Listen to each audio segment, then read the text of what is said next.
Returning from a holiday hiatus to our regular schedule every other Monday via the Imperial HoloNet, I welcome you to the inaugural installment of 2020's BRG Alliance Cast, Episode 12, A New Hopeful Year.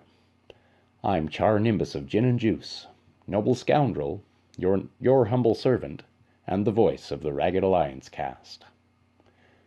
Thanks always to you all, our listeners, for being here to hear and for challenging us to do better. Our comrades, for the unholy fury you lay down beside us in the trenches, day in and day out. And our guildmates in the Alliance, for being a part of this special thing that brings us all together in Boba's Ragged Guard. Thanks, too, for your ongoing submissions of ideas and segments for the cast, and especially to those of you who have participated in our recent survey and shared your insight with us. We appreciate all the constructive feedback and are working to develop and implement some changes in response as the season rolls out. It's not too late to have your say, as we've not yet closed the door on the survey. But never feel like you've got to wait for us to come to you. I encourage you to reach out to me directly through the Alliance server with your ideas. Submissions through your officers or GL are more than welcome too. This show hits the airwaves every other Monday, and we kindly ask for your submissions by the Friday before. The HoloNet is a world of big ideas driven by the little things. On the simplest level, we ask that you like and share this video and subscribe to the BRG YouTube channel, but there's more you can do to help expand the reach and influence of BRG. Zinix, leading the communications team, has been working to expand our visibility into the worlds of Facebook, Reddit, Instagram, Tumblr, and Twitter. Please, if any of these are your active playgrounds, do join in the links provided below and help spread the word about who we are and what we do. We've got a lot to get to ahead. Our regular feature on promotions and changes within the Alliance is up next, with a feature from our resources team on planning for the light side of Geonosis, BRG Aces, and more still to come on this episode of the Ragged Alliance Cast.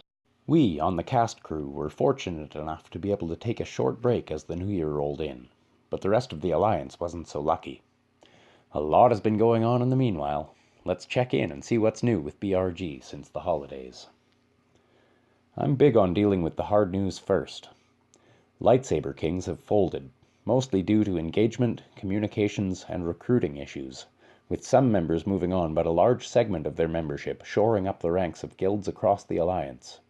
Say hi to these new folks as you see them in your servers.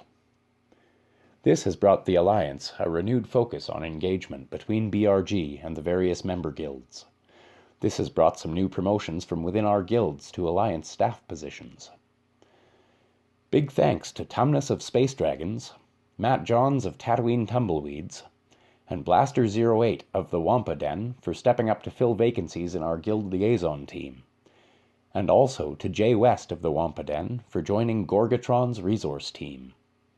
Many hands make light work, but this alliance would cease to function without the hard work and dedication of the staff behind the scenes. Congratulations also to Zinix, who has been promoted to officer in Knights of Ozurg. He's one of the busiest fellows in the whole alliance, but always seems to find room to do a little more. There's a lot going on, and there's been a bit of ebb and flow in our alliance lately. The one thing that is a constant in this life is change, and that can be nerve-wracking, but keep the faith, BRG. I've got a good feeling about where we're headed. Congratulations again to our new officers and alliance staff. Without their hard work and dedication, it would be impossible. If you feel like you've got it in you to make a contribution of your time and effort, BRG would love to hear from you. Your guild liaison officer or GL can put you in touch with the right people. Hi guys, this is Guild118, the guild leader of BRG Gin and Juice and a resource officer of the BRG Alliance. Today I wanted to talk to you about the Lightside Geonosian territory battle. I'm not here to tell you which territory battle you should be attempting. There's various pros and cons with both territory battles, and most of these points are subjective and depends on each individual's preferences and priorities. What I want to do with you is just to discuss the options available for the light side Genosian TV, show the difference in the rewards, and share some knowledge around to help either in the decision process of which battle to attempt or in how to actually approach the combat missions. The light side Geonosian territory battle is super difficult. Top tier teams fail to make a dent in the combat missions, and no guilds is expected to be able to complete this event in the near future.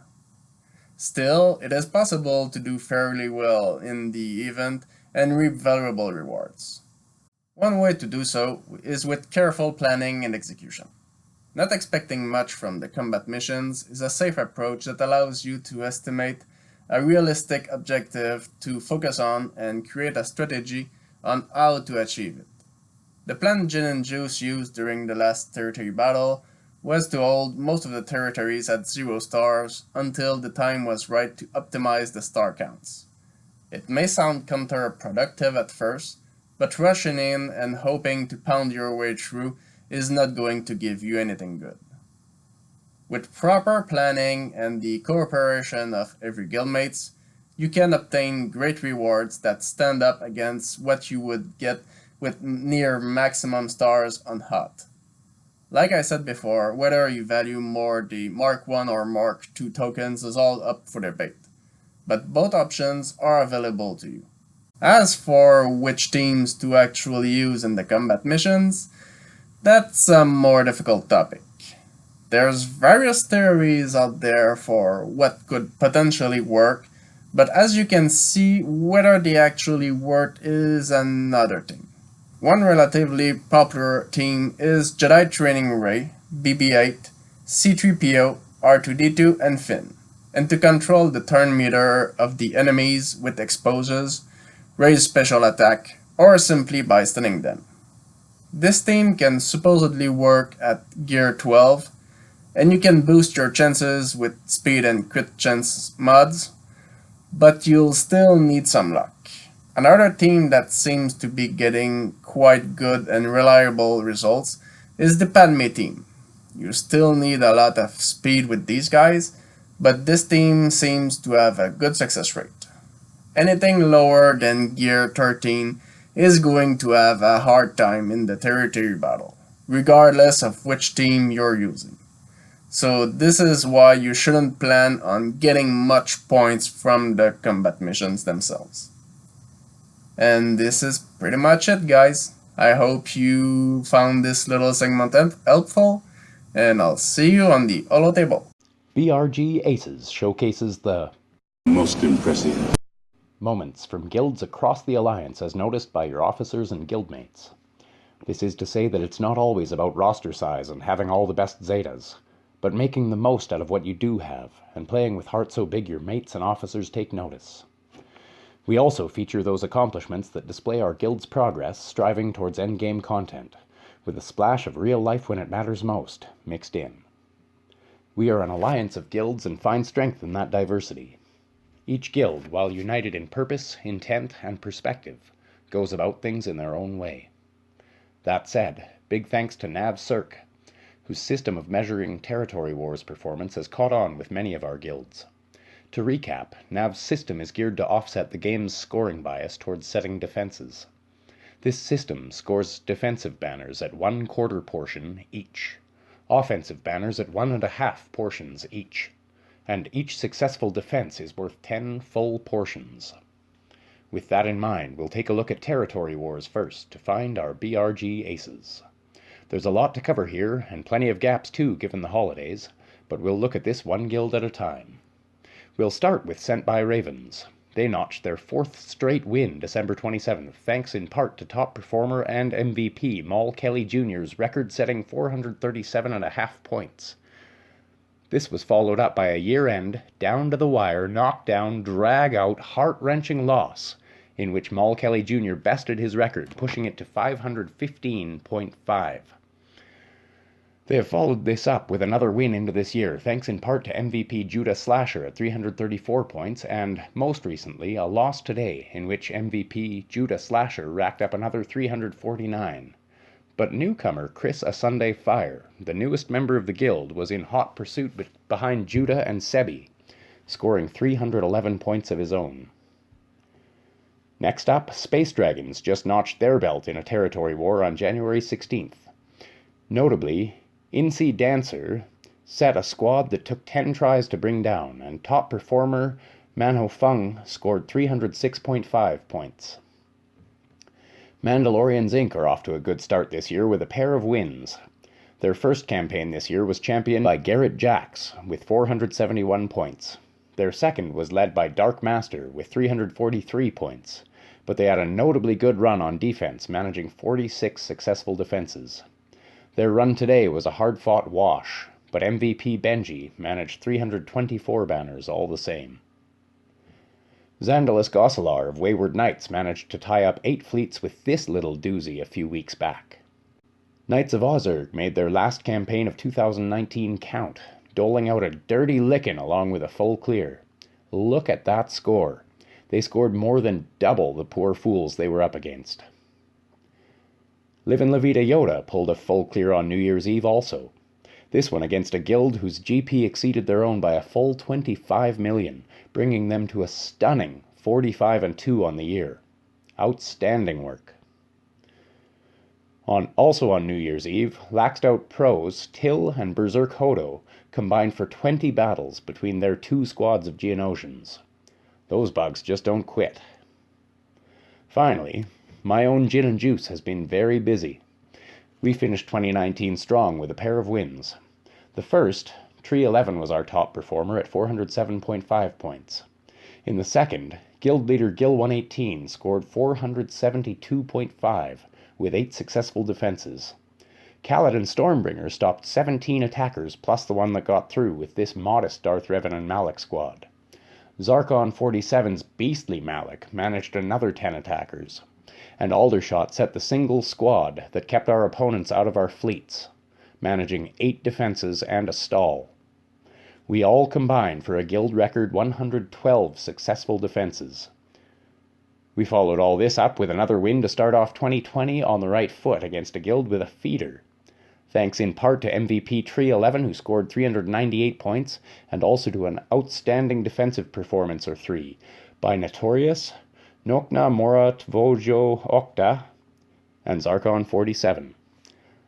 Finally, there was a particularly offensive performance by Celeb, wherein he beat someone called Jean-Luc's 145k Padme squad with his Jedi Revan, which he followed up by renaming his account Jean-Luc Your 145k Padme Blows. Finally, we saw another solid win on the 16th, with a 2-way tie for first place between MVP's Celeb, who notched 10 successful defenses, and Tree 11, our top offensive performer, each with 468.5 points. Next, a quick reminder about the Atomic Pun's system for measuring territory battles performances on the basis of a simple goal: full deployment in every phase from every player. Using this metric allows us to see who's having the biggest impact with the smallest roster.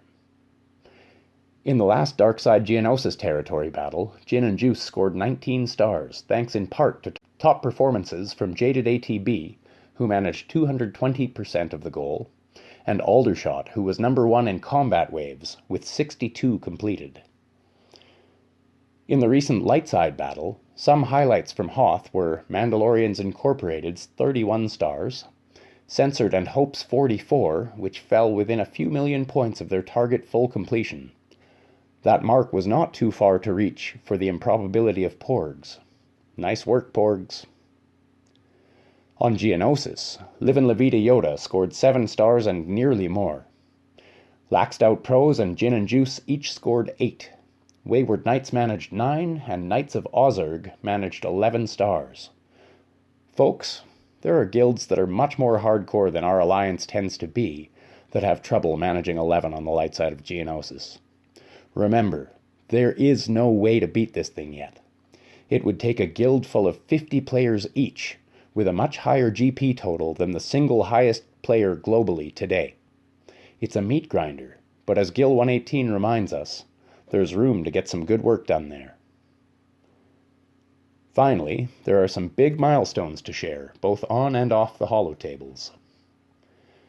Mandalorians Inc. finished their first heroic Sith triumvirate raid in under 24 hours. Also, the Mandalorians had an exodus of Malak, and 2 of the 3 players who had unlocked him had moved on. They've since had a renaissance, and are now up to 4, thanks to Drooshbag, Epsilon, and Abe taking up the slack and more. Sent by Ravens saw 5 of their members ascend to the Kyber League last Grand Arena Championships.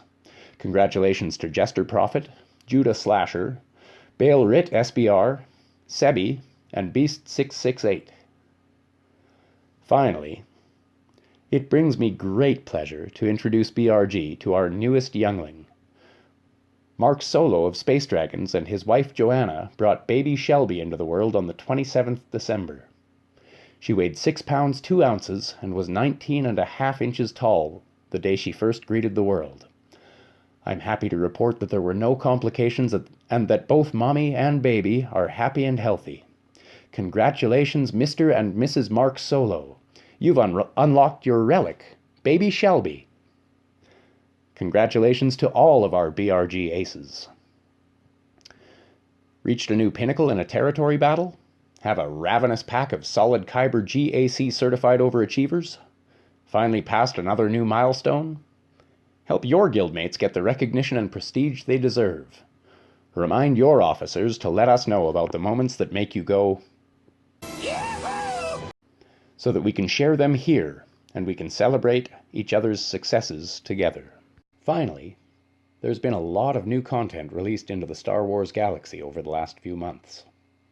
I know it seems like the time to fret over spoilers might have passed, but remember, we are an international alliance, and Disney is kind of funny about international release dates. For instance, The Mandalorian has not yet been released in many countries abroad. In any case, what I'm saying is please keep all discussion of the new content confined to the new Star Wars Content Discussion channel. I'd like to thank you all for watching. Also, thanks as always to the BRG Alliance staff for the tireless work they do day in and day out. Also, huge thanks to our producers, J. Robertson 12 and Zinix, and to the rest of the cast crew, whose hard work makes all this possible. Finally, if you have suggestions for segments, please reach out to me directly, or through your officers or GL. Also, the cast crew is always looking for help with the cast. Know a little about production? Want to get your feet wet on a fun project with a great crew? I want to hear from you. Happy New Year, BRG! We missed you, and we won't stay away so long anytime soon. May the Force be with you. Till next time, this is Char Nimbus, the voice of the Alliance, signing off.